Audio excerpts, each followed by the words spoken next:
上一輪趙丹拔得頭籌，趙丹，恭喜你！同時獲得巨大嘅優勢，就係喺本輪享有壓力測試嘅豁免權。如果獲勝，仲可以將豁免權轉送其他人。今集兩貴五強互相廝殺，除非踩過個屍體。紀曉光，我等你好耐啦！頂級廚師最強戰，一觸即發，超越第一季，絕對唔係最低標準。我覺得好興奮啊！比賽我一定唔可以輸，大家即管打開底牌睇下。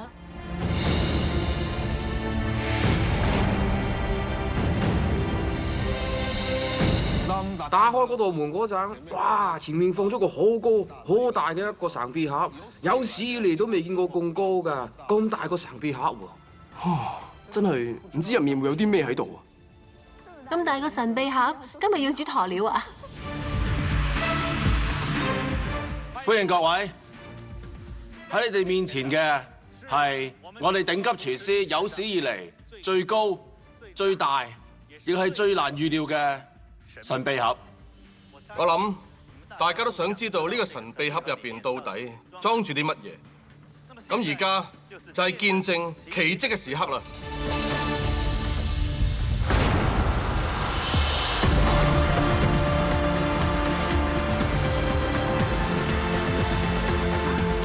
慢慢打開嘅時候，喺下面見到好多對腳，有好多對鞋，我就諗，咦，收埋咗啲人喺入面啊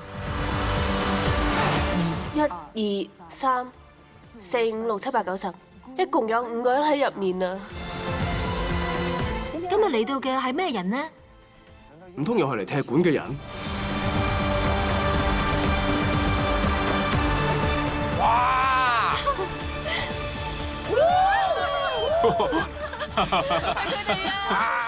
見到嘅係上一季5個選手李靚、范甜甜、黃鶯、魏翰、顧曉光，佢哋着住全身黑色衫，佢哋翻嚟做乜嘢啊？哇！到底係一個點樣嘅比賽？邊個對邊個啊？首先，我哋要同大家介紹嘅係嚟自雲南昆明嘅藏族靚女黃鶯。下一位，巾幗不讓鬚眉嘅靚女范甜甜。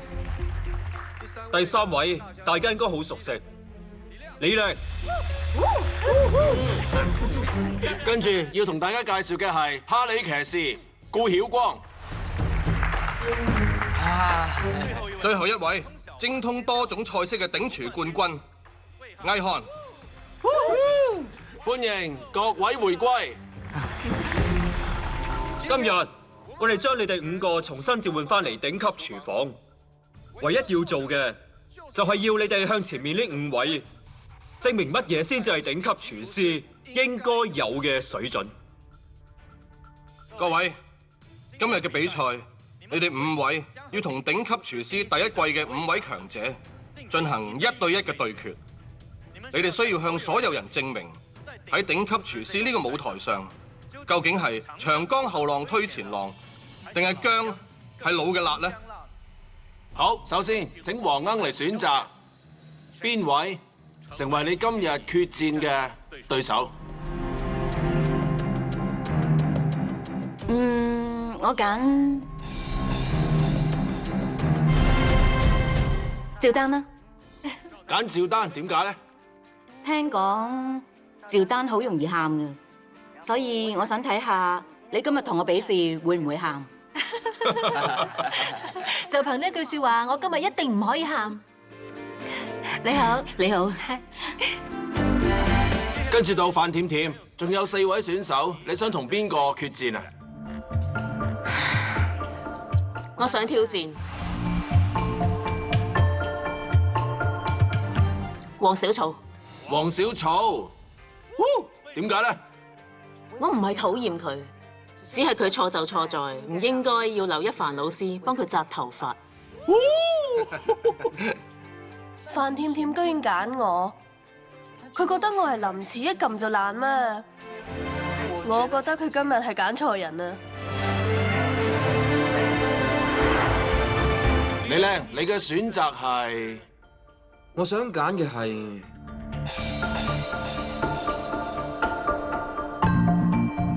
洪宏星。我淨係想同洪宏星講一句：你冇銅皮鐵骨就唔好諗住打低我。如果你仲想繼續向前行嘅，講得難聽啲，除非你踩過嘅屍體。哇！咁講係咪有啲過得火下？今日我就同佢比試下，睇下佢嘅狂妄入面到底有幾多實力。而家仲有謝航同紀曉光。顧曉光，你會揀邊個啊？我最希望嘅咧，梗係顧曉光啦，揀我啦，顧曉光同我同名，希望可以真正咁較量下啦嚇。我揀紀曉光。喺呢個舞台上有2個曉光，但作為頂級廚師，只可以有1個曉光。紀曉光，我等你好耐啦。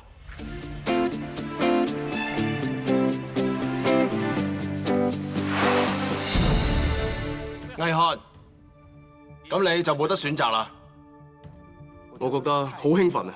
或者我嚟到今日就係為咗等呢一刻。謝航，超越第一季只係最低標準，而我就係屬於你嘅最低標準。請你超越我，你至可以獲得頂級廚師嘅季冠。佢係上一季嘅冠軍，點可能係最低標準啊？我唔想錯過呢個證明自己嘅機會。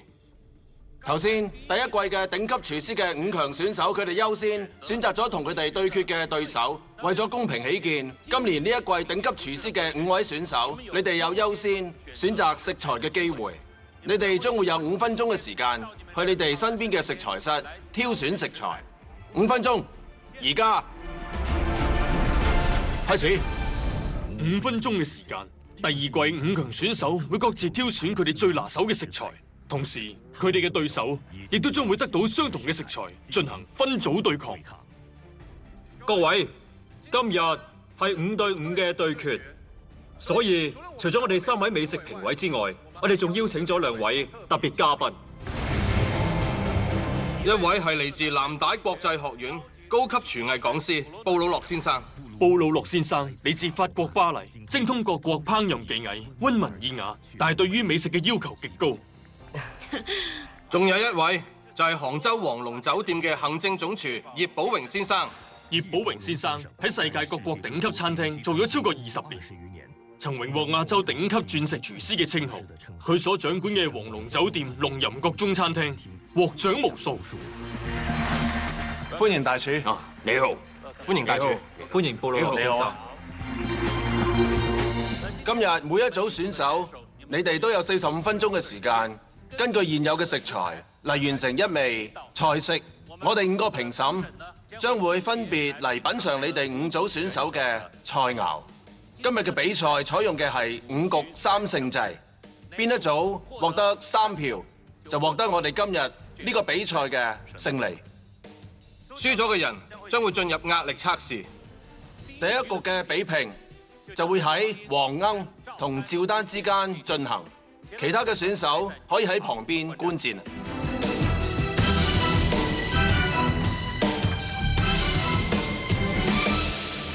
我將會作為評審，第一個嚟品評趙丹同黃鶯之間嘅對局。我哋一陣再見啦。曹可凡將會作為第一位進入評賽大廳嘅評委，佢會單獨品嚐同決定黃鶯仲有趙丹之間嘅勝負。2位45分鐘計時開始。加油！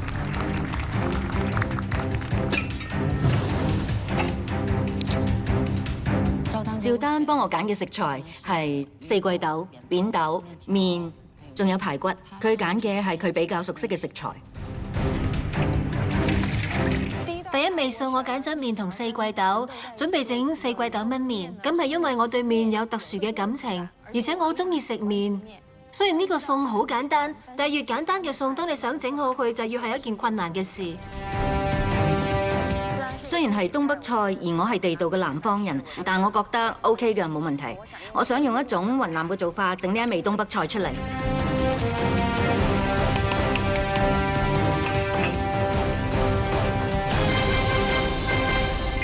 佢炆呢塊肉係連皮炆嘅，成嚿唔切開。一大嚿。係啊，一大嚿。佢先炆熟咗，然後先切開佢。無論點樣，我一定要煮好呢個餸。話晒我係第一個出場比賽，無論我身邊嘅係咩人，我一定要贏㗎。而家等熬好肉湯就得㗎啦。啊！2位已經過咗20分鐘，要爭取時間啦。好香啊！香咧，當我喺呢邊煲緊湯嘅時候，忽然間聞到一陣好香嘅味道。我一望，佢已經開始出絕招啦，已經喺度整緊一個秘製嘅辣椒醬。我聞到心入邊就冇晒把握啦。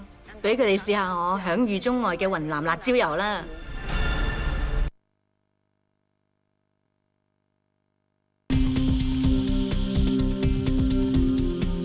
趙丹，老師好。我頭先見到黃鶯喺度整醬汁嗰陣，啲香味周圍都聞到。當你聞到嗰陣，心入邊有冇壓力啊？冇啊，我煲湯嘅香味都慢慢出緊嚟啦。好香。好。黃鶯，你話我聽，重新翻嚟呢一個舞台，你有咩感覺啊？非常興奮。大家唔係話呢一季嘅選手比我哋叻好多嘅咩？我而家要用我嘅實力證明薑係越老越辣嘅，嗬！加油！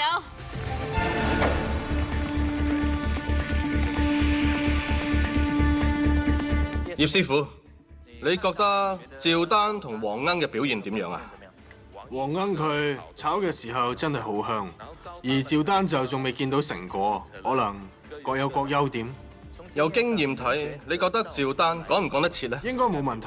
仲有7分鐘。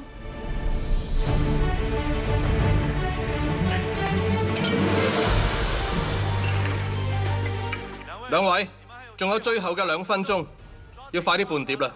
我讓佢一隻手，我一直冇用呢隻手啊！真係犀利！黃姐加油！我已經用咗手揸刀讓佢啦。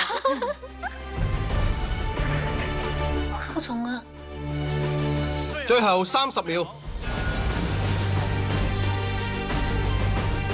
少唔少啊？少唔少啊？唔少，得㗎啦。最後10秒，10、9、8、7、6、5、4、3、2、1，夠鐘！而家請兩位拎埋你哋自己嘅菜式入去評賽大廳。加油！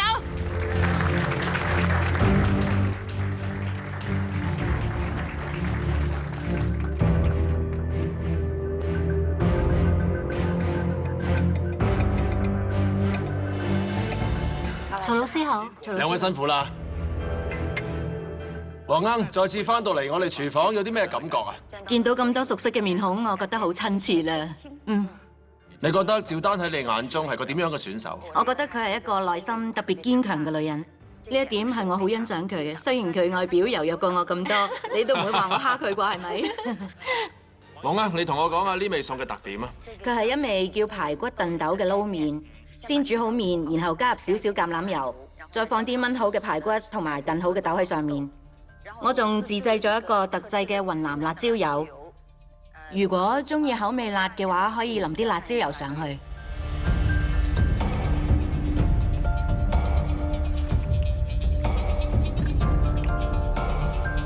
食落覺得你嘅麵仍然保持佢嗰種煙韌，而且又非常之爽滑，配埋你自製嘅辣椒油，對口腔味蕾形成衝擊，非常舒服。多謝曹老師。好，我再試下趙丹嘅。呢一個係我平時喺屋企最中意食嘅燜麵，因為四季豆本身清甜嘅味道，再加上用肉湯燉嘅麵特別香，加埋啲五花肉，係非常之好食㗎。就以麵嚟講，我覺得同黃鶯姐可以有得比嚇。同樣火候控制得好好，亦都好彈牙。你嘅五花肉放入嘴入面，唔覺得肥膩，雖然睇落去好似係肥肉，不過相對黃鶯嘅調味嚟講，今日趙丹呢味餸有啲偏淡。咁喺呢一輪比賽當中，黃鶯同趙丹究竟邊個能夠先拔頭籌呢？就要俾我再考慮下啦。好，請兩位出去等陣，一陣我會作出決定。多謝曹老師。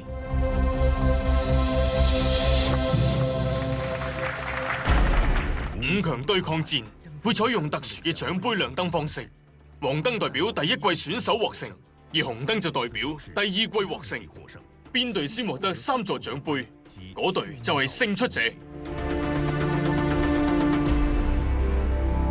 第一局，黃鶯對趙丹。獲勝嘅嗰個人就係當曹老師對手放喺個獎杯上邊嗰陣，我個心就諗一定要着紅燈啊！黃鶯。耶！恭喜黃鶯！多謝曹老師。我係第一個出戰㗎，點解會輸㗎？好，跟住落嚟，我哋有請第二組對決嘅兩位選手范甜甜、黃小草，請你哋就位啦！加油！加油啊！加油啊！以我咁好勝嘅性格，遇着小草嘅話，一定會擦出火花。如果我整喊咗佢點算啊？加油！兩位喺第二輪嘅比拼當中，我係你哋嘅美食評委。無論你長頭髮定短頭髮，整好你嘅菜肴嚟迎合我嘅口味。我喺評賽大廳等你哋嚟。第二局范甜甜對黃小草，比賽45分鐘，而家開始。加油！加油！加油！加油啊！加油！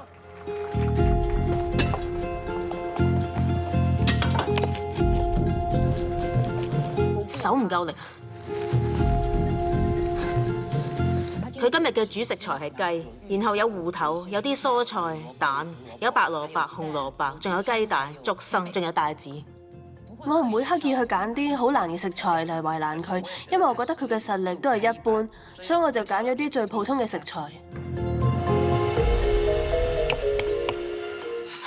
老實講啊，我幾乎懶散咗大半年，已經唔記得呢種壓力啦。頭5分鐘我隻手仲震晒，天氣太凍，斬雞嗰陣隻手都硬晒。我覺得佢哋兩個都好緊張，唔知點解咧。小心啲啊，范甜甜。唔使緊張，唔使緊張。我今日整嘅係一味功夫菜，我要將雞肉打成蓉，再釀入我嘅竹笙入面，然後再蒸，然後仲要喺45分鐘之內熬一個上湯，所以時間好緊迫，亦好考廚師嘅功力。不過我心諗，我一定要喺菜肴上面徹徹底底咁樣打敗佢。我哋係雷定係馬，拉出嚟行個圈咪知咯。黃小草同范甜甜啱啱開始比賽，佢哋嘅氣氛就變得好緊張啊！我有句至理名言就係：生得靚過我嘅，煮飯唔會好得過我；煮飯煮得好過我嘅，絕對唔會有我咁靚。佢擰轉頭見到我嘅美貌就會嚇親。我哋唔好喺廚房入面用把口嚟爭，係要以菜肴嚟鬥。兩位已經過咗20分鐘，要爭取時間啦。係忌廉定係牛奶？係蛋白。佢喺度打雞肉。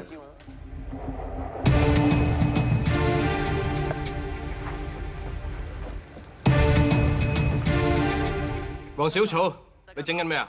我而家將雞肉釀入竹笙入面。哦，你呢啲雞肉係點樣處理㗎？雞肉首先剁碎，然後攞去碎肉機攪，然後再加入瑤柱，仲有麻油、有鹽、有糖，仲有蛋白。係雞嘅邊個部分？我用雞髀肉。范甜甜，你今日打算幫我哋整咩餸啊？整一個紅燒雞煲，然後用芋頭嚟提鮮。芋頭炆雞啊？係啊，因為我想做到中西合璧，所以伴碟會做得西式啲。希望呢味餸好似你個名一樣咁甜啊！多謝。哎呀，太多啦，鹹死咩？掂唔掂啊？三位老師，今日現場嘅氣氛真係有啲緊張啊！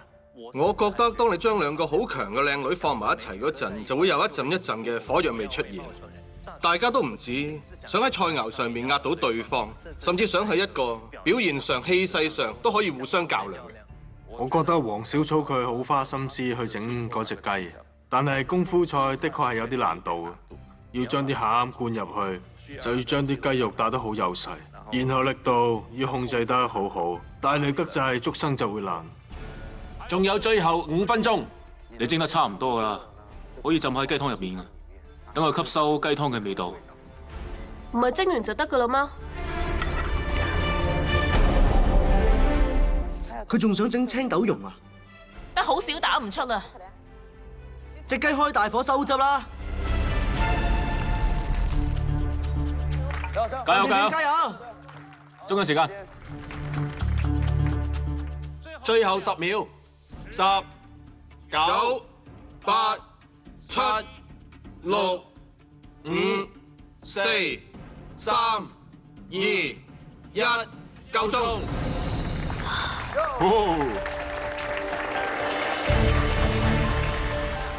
我覺得佢嗰堆嘢太黑啦，太難睇啦。呢邊一堆黑掹掹，嗰邊有一堆黑掹掹，中間3點都係黑色嘅。佢個半碟實在太肉酸啦。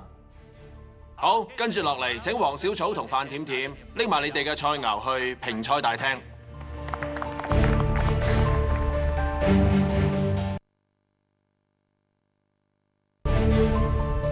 嗨，劉老師你好。兩位靚女，頭先喺45分鐘嘅過程入面點樣啊？時間都幾緊迫。小草，因為我呢一味係功夫菜，所以時間上面會更加緊迫。好，你將雞肉釀入竹笙裏面。係，因為竹笙好軟。釀雞肉嘅時候會比較麻煩，有時一大力啲就會喺旁邊啲窿仔流出嚟，釀咗幾隻先釀得好。竹笙本身唔係一種容易入味嘅食材，喺45分鐘要將所有嘅雞汁呢種味道滲入竹笙裏面，我覺得你呢部分做得唔錯。范甜甜，作為第一季頂級廚師嘅選手，好似都唔係特別經驗。我諗可能係我上一季要離開，都係因為一味雞，所以一直有懷恨在心嘅感覺，想彌補一切。所以呢，喺製作嘅方法上面，我都係有一個層次上嘅漸進。呢隻雞我係用最嫩嘅部分全部飛水，葱薑酒香料炒香之後，再同芋頭一齊煮，所以有芋頭煲雞嘅感覺。哦，下面仲有青豆蓉。哦。點解要用青豆蓉呢？因為我想喺限定嘅食材當中能夠顏色上都有啲漸進。如果只係用紅色同白色嘅話，會好單調。我覺得你今日整咗一味我唔中意嘅，好似青豆蓉。其實青豆蓉嘅味道非常好，但係如果你有一樣咁好嘅嘢，點解你要將佢收埋喺你雞肉下面呢？因為青豆太少啦。我需要啲時間諗下。請翻出去。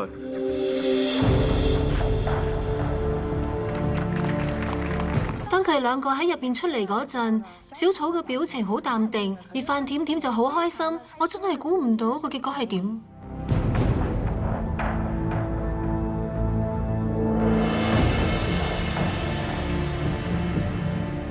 兩位女士，你哋兩味餸我都精心品嚐過，我最後嘅決定會係乜嘢呢？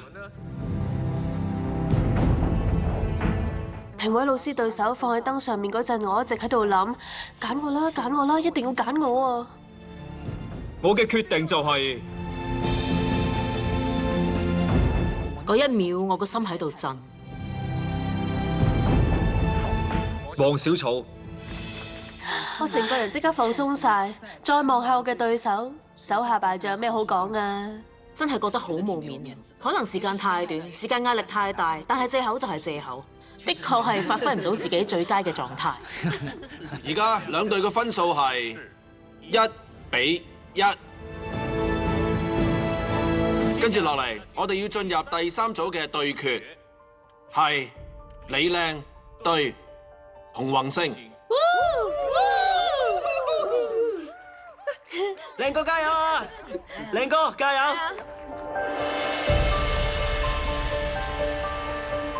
兩位，我係你哋呢一組嘅評委，我哋一陣見。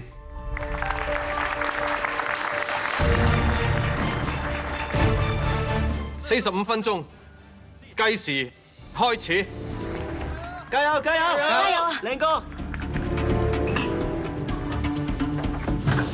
洪宏星揀嘅食材入面有海參、有肉，仲有蔬菜同蘑菇。我一諗就諗到整我哋北京最出名嘅葱燒海參。洪宏星佢居然同我整同一樣嘅餸，亦係葱燒，亦係肉釀海參。好，就睇下我哋到底邊個會將呢味餸整得更加好。幾隻海參唔使咁多肉係嘛？煮餸係用手嘅，唔係用把口嘅。好，哇，犀利啊！佢知道我喺呢一季嘅風格都係只係用手，所以佢上一季只係用口。了解我嘅人都知道，我只要一落廚煮餸，就唔會講廢話，淨係煮餸。今日好難得有個機會可以同佢競技，想睇下佢喺狂妄之中有幾多實力喺裏面。李靚、洪宏星，而家時間已經過咗20分鐘啦，希望你哋喺有限嘅時間內可以完成你哋心目中無窮嘅創意。洪宏星，係點解揀海參呢個主題同李靚正面較量呢？咁啊，因為我鄉下係靠海嘅，針對海鮮嚟講，我應該係比較有勝算。哦，你覺得佢離海遠啲係咪啊？肯定離海遠啲啦。你點樣睇李靚呢一種實力呢？我覺得佢好緊張。你認為你自己嘅狀態好鬆弛係咪啊？我嘅狀態一直都係好鬆弛嘅，好放鬆。覺得有幾大把握啊？至少有7、8成啦。咁即係話對方冇機會係咪？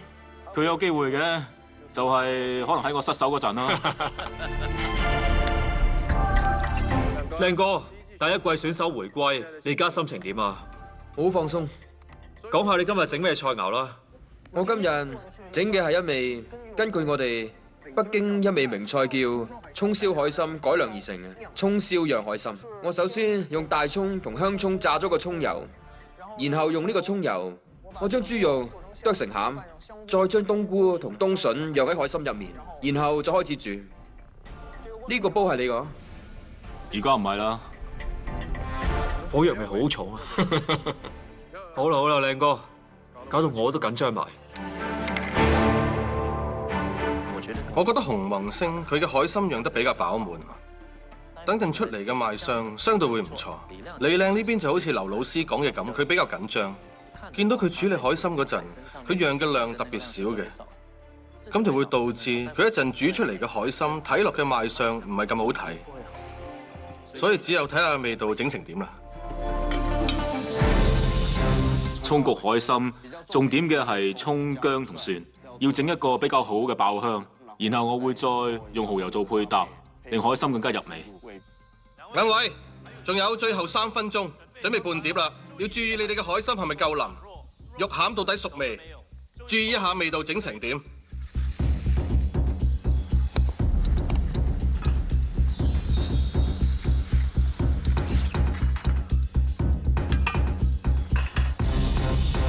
最後10秒，10、9、8、7、6、5、4、3、2、1，夠鐘！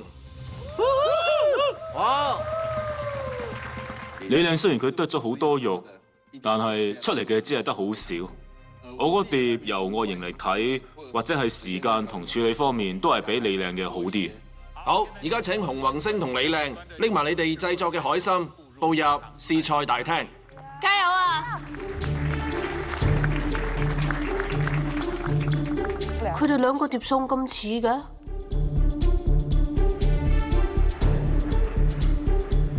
你好，兩位好。葉師傅，你哋好。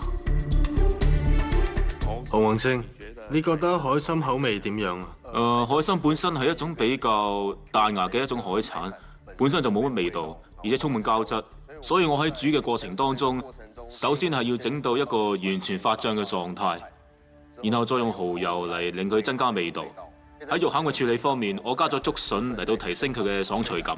然後李靚你都係冇錯，今日我哋咁啱整嘅都係同一味餸，但係我嘅肉餡呢，事先浸過葱薑水，包括我嘅冬筍飛過水去咗嗰啲澀味。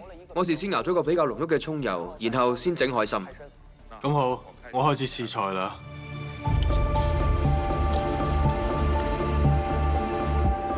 跟住係李靚嘅。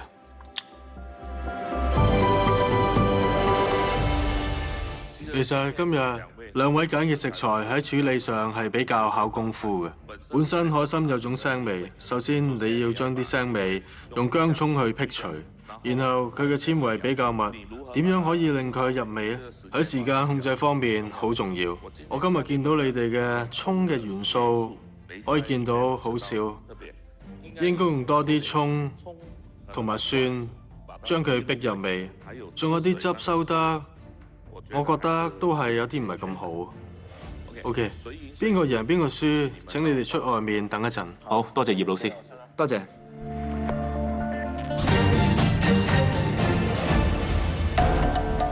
加油！加油啊！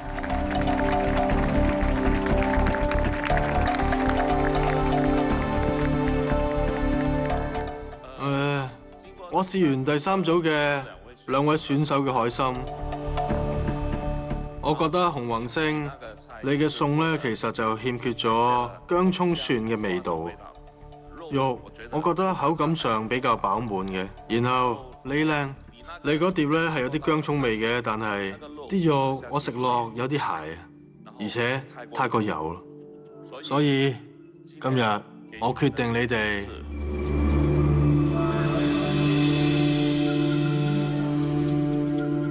2隊打和。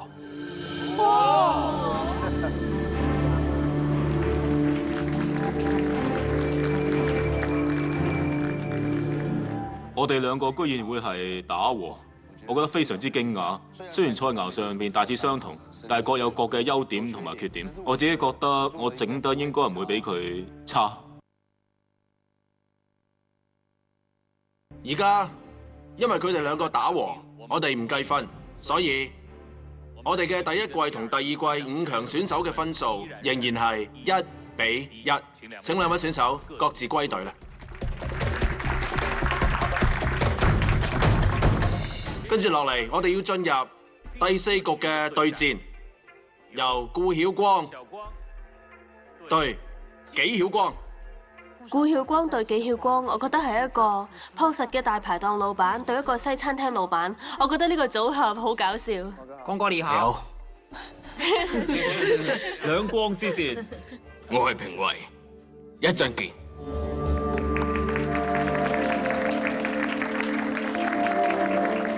第4局，紀曉光對顧曉光，45分鐘，而家開始。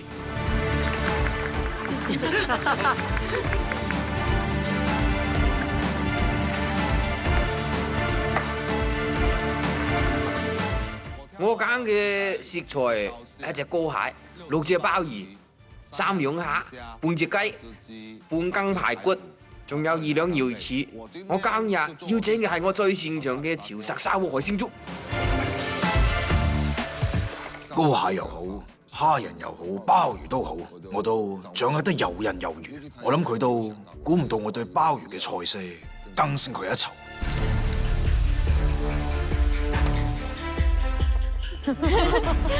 被挑釁啊！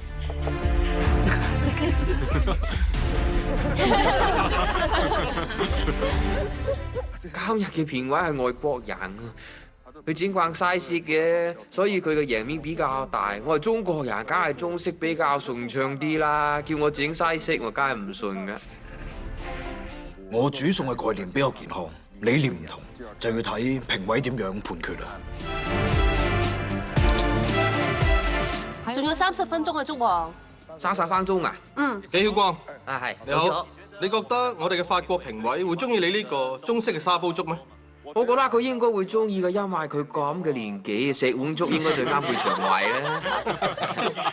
食粥對身體會暢順啲嘅。好，紀曉光，控制好你嘅時間。好。顧曉光你好。你好。今日睇嚟，顧曉光對決紀曉光，你有乜嘢感想啊？毫無疑問，我贏緊㗎啦。你覺得今日你呢味餸最大嘅特色係啲乜嘢？整意大利海鮮飯就係靠嗰個口感。今日有冇信心可以征服我哋嘅法國評委啊？有信心，肯定。冇錯。好，加油啊，顧曉光！多謝。粥王，老師好。煲咗粥啊！紀曉光，因為你個名同顧曉光一樣嘅，所以有時大家會將你哋2個放埋一齊比較。我記得你喺海選嘅時候話，你希望能夠超越顧曉光。今日你有呢個機會啦，你覺得得唔得啊？我覺得我應該得嘅，我會攞晒我個康家捧練出嚟。顧曉光，有冇睇過紀曉光嘅表現啊？有睇過。哦，你對佢有咩睇法？佢係比較追求簡單嘅嗰種人。簡單撲殺啊，簡單就是美。佢話簡單就是美啊！複雜實好嘅咩？哇，好鮮啊！好，味道已經出咗嚟啦，蟹味、蝦味已經出嚟啦，連忌廉香都出嚟。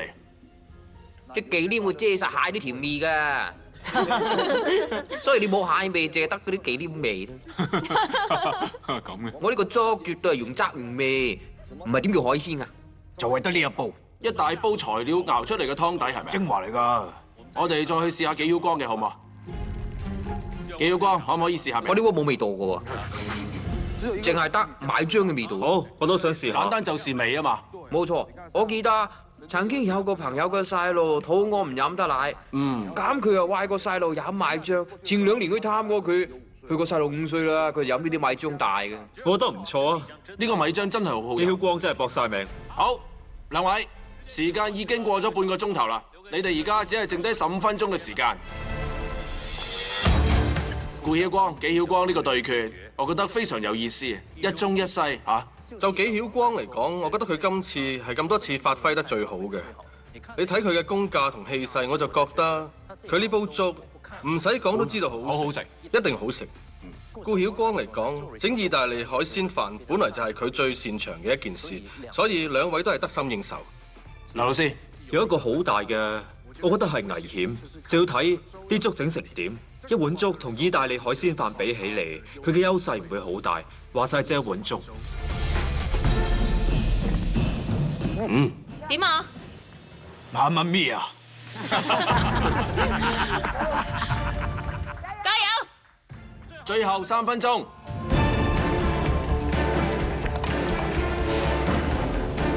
呢個就係關鍵，係意大利海鮮飯嘅關鍵。佢最後仲要加一碟醬。最後30秒。你將鮑魚放喺上面，呢啲唔好要啦，太肉酸啦。唔好嗌交啦。終於上碟啦，睇下點。最後10秒。10、9、8、7、6、5、4、3、2、1，夠鐘。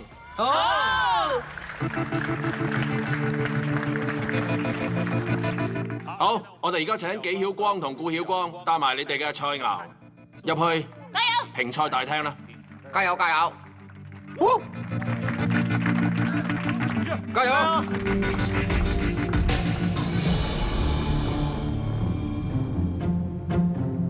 你哋好，紀曉光，你哋好，顧曉光。Beautiful dish. Beautiful dish. This one is yours? Yes. For yourself. So. From your chef. So you speak French? 啊！開始嗰陣咧，我偷偷學咗句法文，意思係大師你好，呢個係我嘅作品，請你品嚐。Bonjour, soleil. Bonjour, Polo. This is a soup? 好彩我係有備而嚟嘅，我今日自己預備咗一張紙。My name is Xiao Guang. I want to say I love you. Love you. Merci. Thank you. Thank you. Oh, thank you. Thank you. I begin with your soup, and after I taste your rice. Yep. Oh, yeah. Is it spicy? 呢個係送咗佢。問你辣唔辣？唔辣，no。差。係。Yes。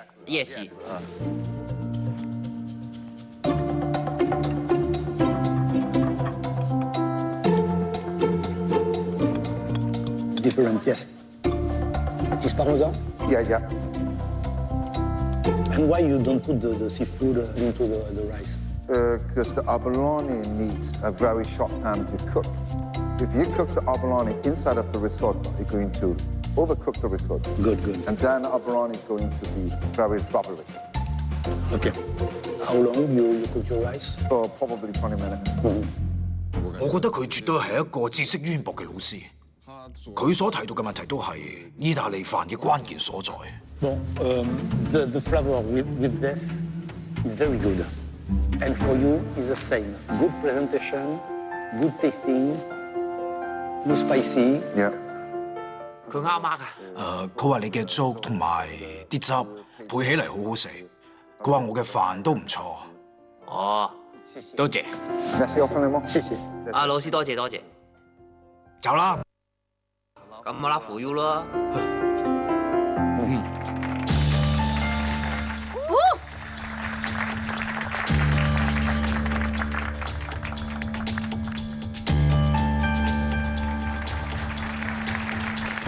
我哋請毅漢嚟做翻譯啊！ Bonjour. Je suis très fier d'être ici. 我好高興可以喺呢個地方 représenter le cordon bleu pour cette compétition. 代表藍帶國際學院參加呢個比賽嘅評委。 Puis je vais revenir juste là sur les deux plats que j'ai jugés tout à l'heure. 我喺呢度食到兩味非常好食嘅菜肴。 Voilà, le risotto et la soupe. 意大利飯同一樣叫做粥嘅嘢。 Les deux plats étaient très bons. 呢兩道菜式都好好食。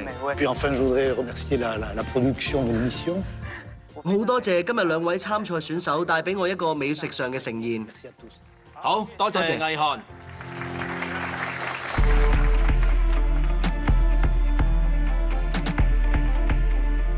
My choice is Chao Kuan Ku. Yeah！ 哇！多謝多謝。拉扶腰都冇用啦。冇用啦，唔拉扶腰啦。我心入面好難受，法國片我始終都係中意佢啲家鄉嘢。好，而家嘅比分係2比1。第一季嘅頂級廚師5強選手隊暫時領先。跟住落嚟，我哋要進行最後一輪嘅對決，由我哋嘅第一季頂級廚師冠軍毅漢嚟對決今年嘅5強選手謝航。請兩位就位。加油！加油！加油！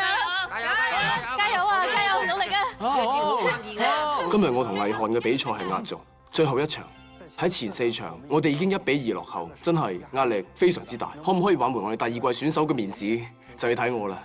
你好，你好。兩位，我係你哋最後一輪比賽嘅評委，我哋等陣見啦。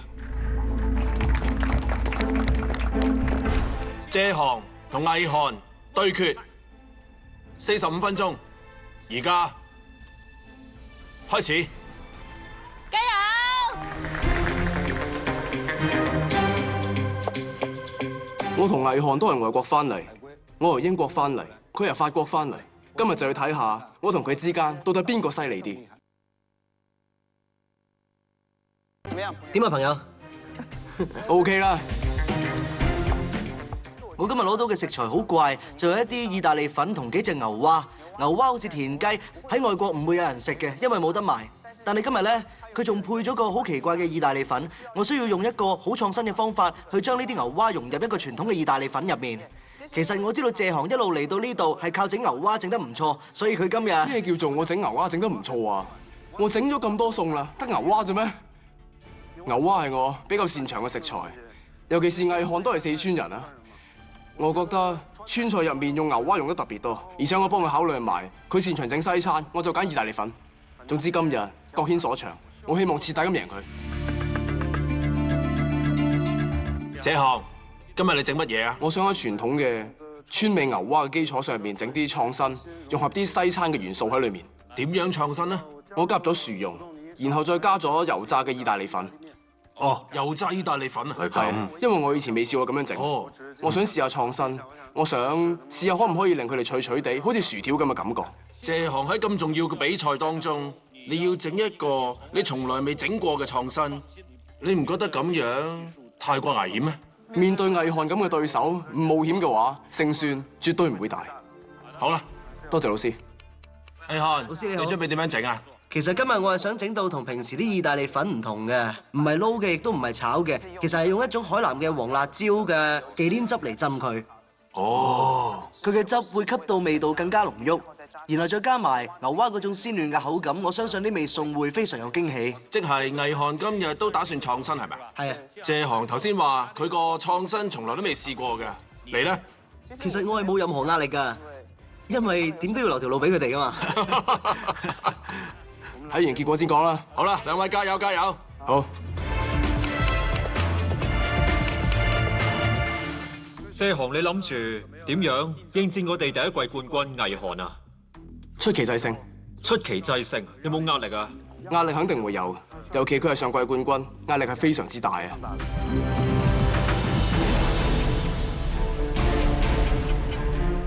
兩位，而家仲有最後10分鐘。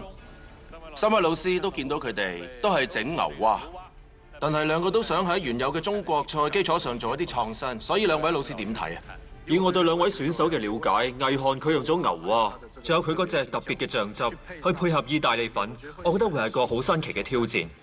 困難喺邊度呢？就係點樣令個醬汁可以包喺意大利粉上面，能夠達到入汁入味呢種感覺，同時又要保證牛蛙嘅鮮嫩度，呢一點係好重要嘅。我覺得呢個難度都好高。謝航佢整呢味餸，我覺得最大困難係佢點樣駕馭呢個意大利粉。意大利粉如果你炸過籠，佢就會變到好韌，佢會好黏，因為佢係用小麥粉整嘅，所以佢唔同一般中國嘅傳統麵，喺經過酥炸之後會酥脆。冇錯，意大利粉係有咁樣嘅陷阱存在，所以今日佢要整呢味餸嘅時候，其實都係一個挑戰。而家仲有最後3分鐘，估唔到得返3分鐘，我嘅意大利粉仲喺個鑊度，可能仲有啲生。唔好急，唔好急，一定要校好個味，唔好整窿啊！好好調味，唔使急㗎。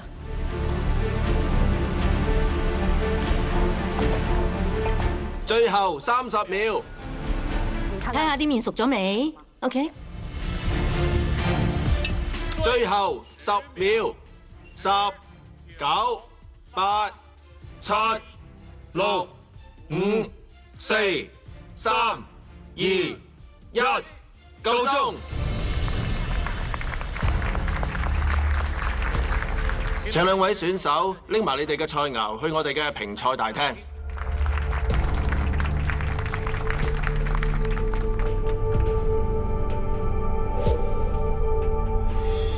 兩位好，老師好，老師你好。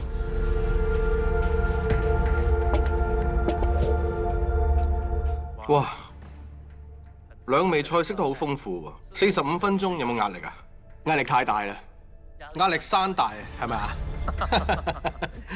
好，謝航啊，簡短咁講下你嘅菜式啊。今日我揀咗我擅長嘅牛蛙，仲有比較典型西式嘅意大利粉，然後再做結合，上面配咗薯蓉，下面配咗個主菜。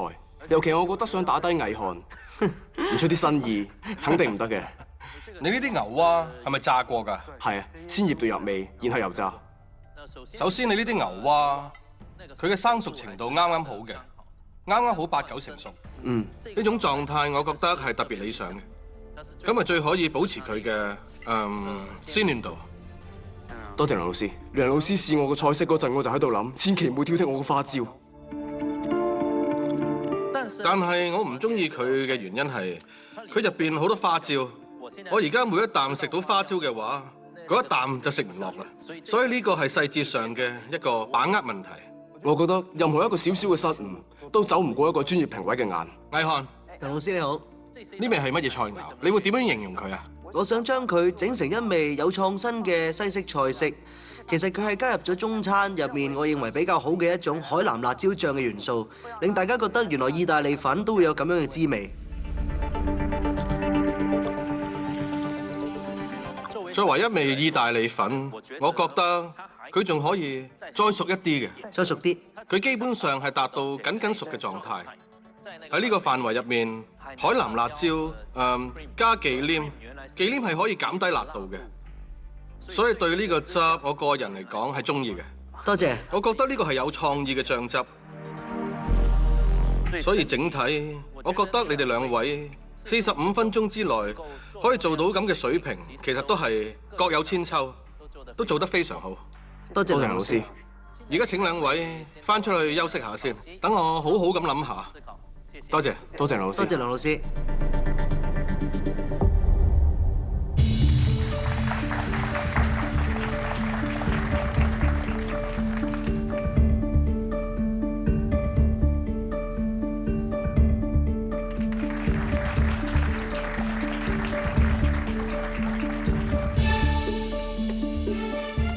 這項你今日對於我個人嚟講發揮得唔錯，你喺呢個菜肴嘅伴碟上比以前嘅好。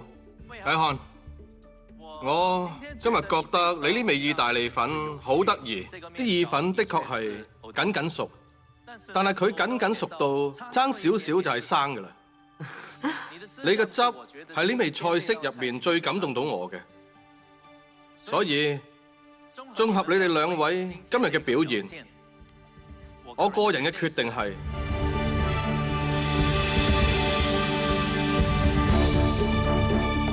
魏漢，恭喜你！我真係我哋嗰隊嘅罪人，我失咗一分，跟住嘅壓力測試我肯定要承擔責任。咁而家總分數就係3-1，第一季頂級廚師5強選手獲得最終嘅勝利，恭喜你哋！耶！請所有選手出嚟我哋面前啦！犀利喎！哦！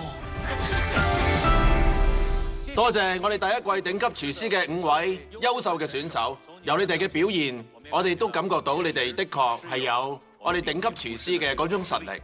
恭喜你哋，亦好多謝你哋。你哋今日嘅表現都非常出色。我代表杭州黃龍飯店邀請你哋10位去杭州度過一個愉快嘅週末。好，再次多謝我哋第一屆嘅5強選手，多謝你哋，加油啊！多謝。再見啦！再見，加油！再見，老師。再見。多謝你哋。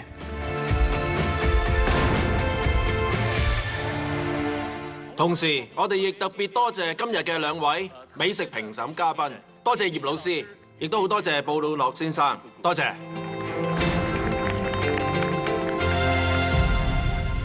好遺憾，你哋今日輸咗呢場比賽，所以跟住落嚟等緊你哋嘅係壓力測試。但係頭先黃小草贏咗范甜甜，所以你係安全嘅，你可以上2樓啦。洪宏星，你頭先同李靚2個打成平手，係根據我哋嘅規則，你亦都可以免於壓力測試，上2樓啦。Yes。趙丹，你仲記唔記得喺上一次嘅比賽中，我曾經講過，如果喺嗰場比賽當中獲勝，你會有一個巨大嘅優勢。記唔記得我咁講過？記得。咁我而家話你聽，你呢個巨大嘅優勢就係你有一個豁免權，可以唔使參加呢個壓力測試。恭喜啊！恭喜啊！多謝老師。上2樓啦。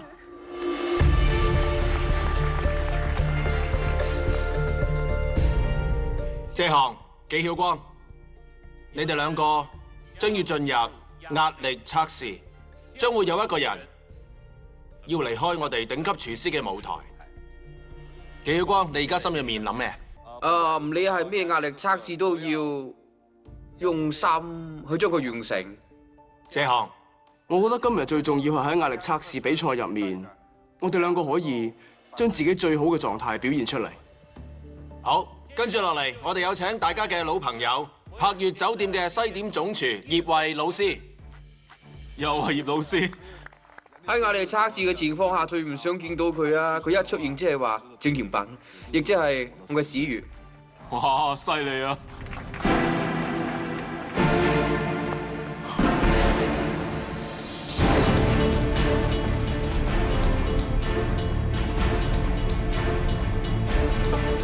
咩嚟㗎？唔係嘛？各位，好耐冇見，我覺得你哋好似唔係好歡迎我。唔係好想識你添。我今日好歡迎你啊！今日我又為你哋帶嚟咗壓力測試嘅題目。我身邊呢棵馬卡龍樹，你哋可唔可以完成啊？吓？要我哋整呢個啊？聽到馬卡龍我真係嚇到傻啦，仲話要整棵樹出嚟喎，叫我點樣整啊？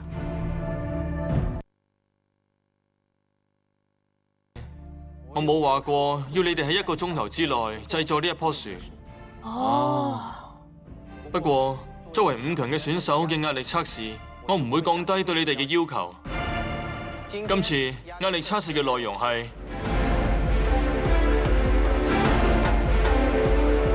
全新嘅升級版馬卡龍。仲嚟個升級版啊！我當時聽到我簡直係崩潰添啦。喺一間餐廳，每一個步驟佢都係一個用餐旅程嘅重點。甜品係最後一個令你喺餐廳嘅客人能夠記住呢個地方，所以佢係非常重要。跟住我會親自為你哋示範製作馬卡龍嘅過程。首先煲滾煲水，一兜蛋白、砂糖，溶咗啲糖，然後咧不停咁攪拌，打蛋器，兜2圈攪2圈，然後再打。打呢樣嘢要有耐性，唔好心急。呢樣嘢好考你嘅臂力。而家硬咗啲，呢啲係杏仁粉同糖粉撈埋落去，然後咧滗啲忌廉落去，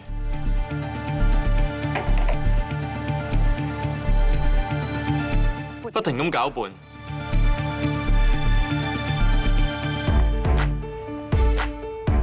當你全部攪勻，放一啲喺上面之後，睇住可以慢慢咁滗平佢，即係話馬卡龍已經差唔多。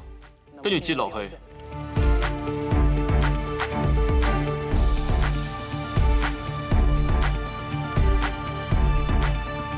擠完之後咧，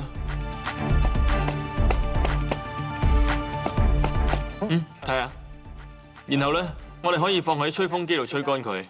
跟住落嚟，我再教你哋整 noodle， 即係麵條。呢杯係果醬，入邊咧有糖，有明膠片，放條管入去，個嘴對住佢。然後咧放入你哋嘅雪櫃，呢條已經喺雪櫃雪硬咗。當佢雪到好硬嗰陣，佢同條管係相連嘅，你要放入水度浸一陣。跟住咧，我哋需要一個空壓機吹佢出嚟。見到未？呢條就係麵條，我哋可以整成各種形狀。今日咧，我哋將佢圍成一個圈，然後放入雪櫃度，等陣再做裝飾。呢盤係頭先擠嘅馬卡龍，我哋已經吹乾咗。吹乾嘅標準係隻手摸落去唔黐手，放入焗爐140度。放喺邊度呢？放喺底層，因為底火對馬卡龍係好重要嘅。大概要20分鐘左右。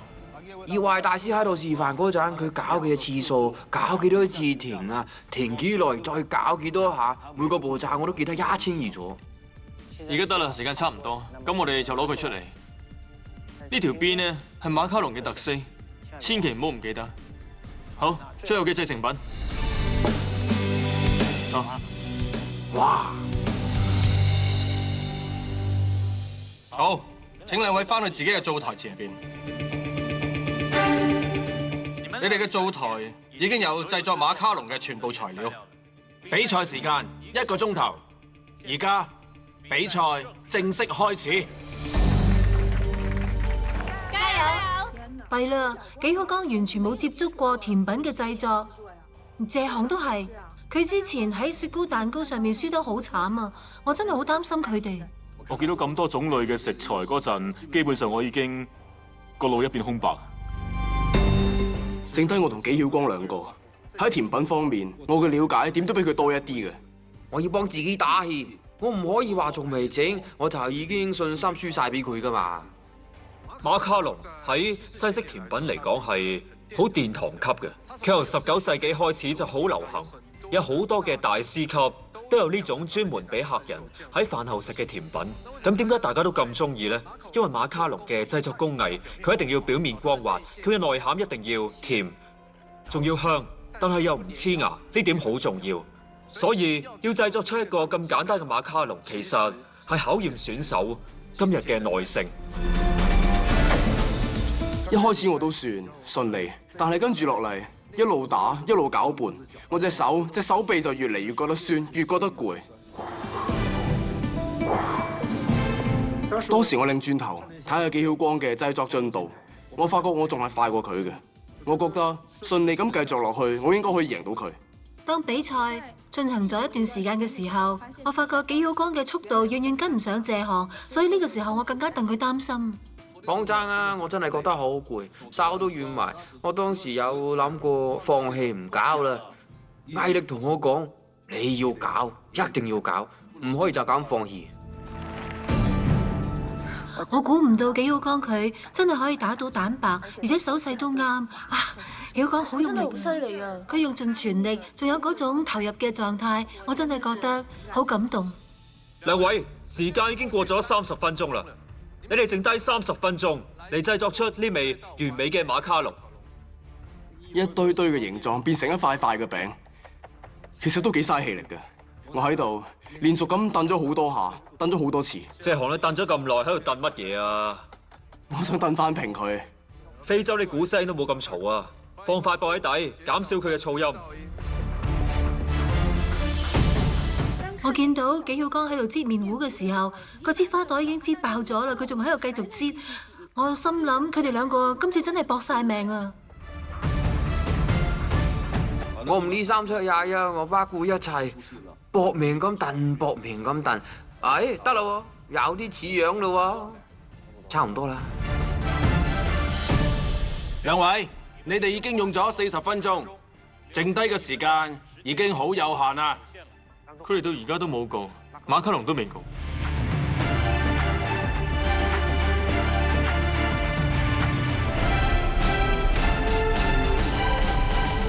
葉老師，你頭先話整呢個甜品有好多步驟係需要基本功做得好紮實，但係今日我哋兩位選手偏偏都係最唔擅長整甜品嘅。係，實際上馬卡龍睇落好簡單，得3種原料，糖、杏仁同蛋。蛋第一樣考佢哋嘅係基本功，冇錯。仲有對蛋白嘅掌控，最重要嘅係火候。結合埋葉老師之前提醒我哋，馬卡龍嗰邊下面嗰一層，如果要令佢發起嚟，就要用下火再大啲。我就索性熄咗個上火，淨係用下火。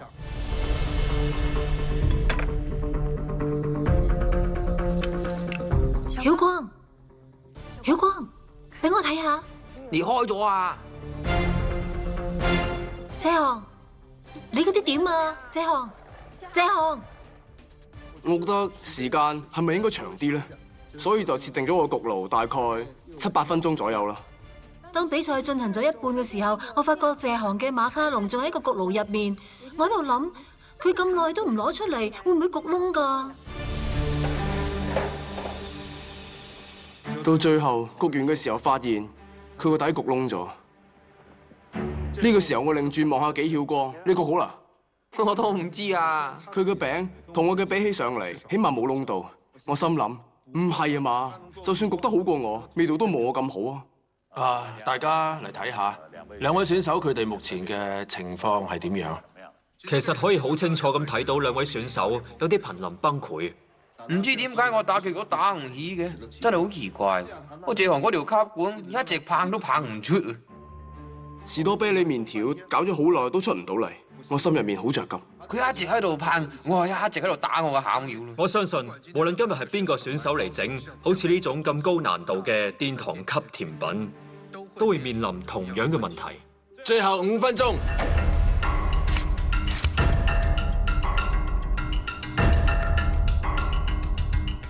最後1分鐘。一方面我擔心謝航係咪焗過籠，而紀曉光佢係咪焗得唔夠熟？10、9、8、7、6、5、4、3、2、1，夠鐘！加油啊！好，請紀曉光同謝航拎埋你哋製作嘅馬卡龍出嚟啦。馬卡龍我整好啦，謝航佢都整好咗。我見到佢嗰啲好似整得好靚喎，心入面難免有啲忐忑，有啲唔係幾開心。但係而家好期望評委點樣評價我哋嘅作品。好，3位老師有請。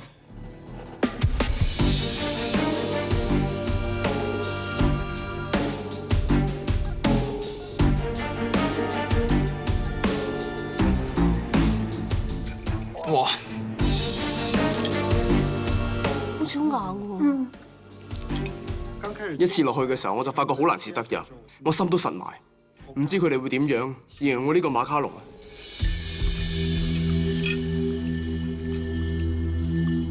其實嚴格嚟講，唔可以算係一件馬卡龍。佢基本上已經燶咗。係。由背碟上嚟睇，都算唔錯嘅。但係我哋唔可以叫佢做馬卡龍，應該話你個餅焗得太乾。你睇我切落去根本就切唔入。佢唔似馬卡龍，但係餡料調配嘅方式都係做得唔錯嘅。我試下。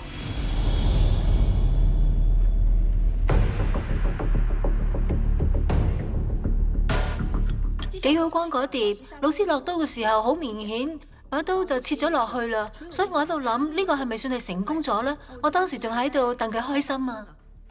你呢件都唔係馬卡龍，佢基本上係件未完全融化嘅蛋白糖餅，黐牙，黐到我講都講唔到嘢。中間嘅餡料其實係唔夠厚實，你可以喺整合嘅過程當中發現佢已經完全變成液體啦。餡料太少，仲有你嘅馬卡龍嘅餅劑量太多啦。哦，呢味甜品的確係一個殿堂級嘅甜品，對於兩位選手嚟講，難度亦非常非常高。佢哋兩個盡晒力㗎啦。但係如果始終要分出高下嘅話，係咁都係。好，咁樣我哋就咁決定啦。好，請兩位選手企喺我哋前邊。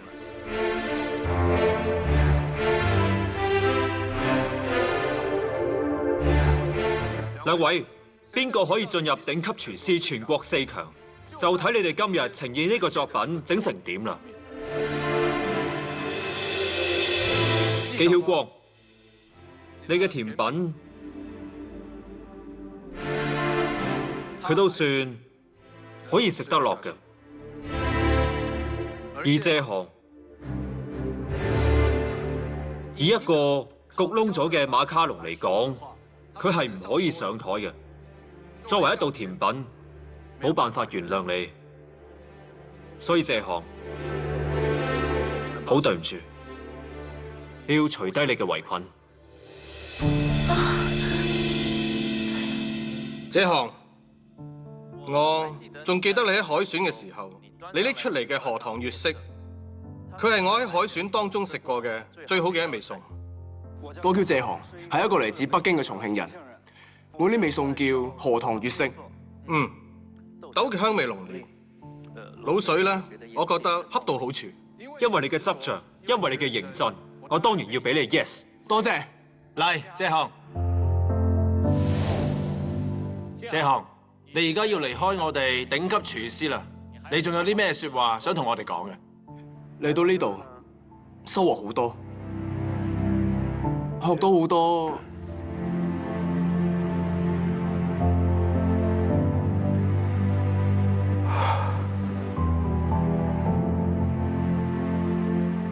為咗美食，我付出咗好多。呢班朋友係我特別大嘅收穫，我肯定會唔捨得，唔捨得呢個頂級廚房。謝航，而家已經6點半啦，我嘅第一張菜單啦。你呢一味牛柳係我今日食到嘅牛肉菜式之中最好食嘅。謝航，今日你呢味餸可以話係鶴立雞群。耶！或者天生就中意食嘢嘅原因，令我自細同美食結緣。我對美食執着，充滿熱情，亦係因為呢份執着同認真，令我真正進入咗頂級廚房，嚟到今日嘅5強。我相信呢啲收穫會令我產生更大嘅動力，我會繼續我嘅美食夢想。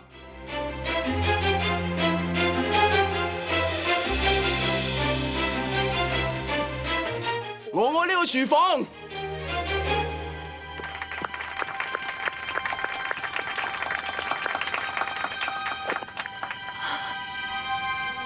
今日嘅失敗，絕對唔會令我停止我前進嘅腳步。我會繼續我嘅美食夢想，我會行得更加堅定，更加執着。突然間冇咗嗰種勝利嘅感覺，跌跌撞撞咁行到今日，真係唔容易。I love you， 頂級廚房。恭喜你哋4位成為我哋第2季中國頂級廚師嘅4強選手。我哋下次再見。觀色、聞香、品味，酒越來越純，美食亦都係一樣。我中意紅酒，亦中意傳統美食。我係謝航。歡迎收睇由美的廚房電器獨家贊助播出嘅頂級廚師節目，指定調味版由李金記獨家提供，刀剪鍋具由德國孖人牌提供，鑄鐵鍋具由法國 Stubb 提供。感謝新浪微博、愛奇藝、PBS 風行網獨家支持。更多詳情請百度搜索頂級廚師。感謝戰略合作伙伴藍帶國際學院。更多花絮內容請登錄看看新聞網、網易、人人網、開心網、豆果網、貝泰廚房、美食天下。手機用戶可以登錄3G門戶。更多花絮視頻請登錄 PPTV、樂視網、迅雷看看。智能手機用戶請下載頂級廚師 App， 掃描電視頂級廚師標誌就有機會贏取大獎。本節目指定酒店：上海浦東4季酒店。